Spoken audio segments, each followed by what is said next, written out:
sa church. Ayan, pagsiluhan namin yung pagkain namin. Yung makanan, pansit. Tingnan to na pagkain. Ganyan na kami.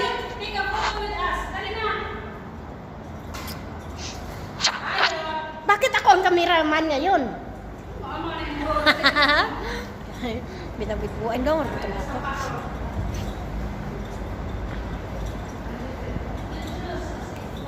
Kamera daw, kamera.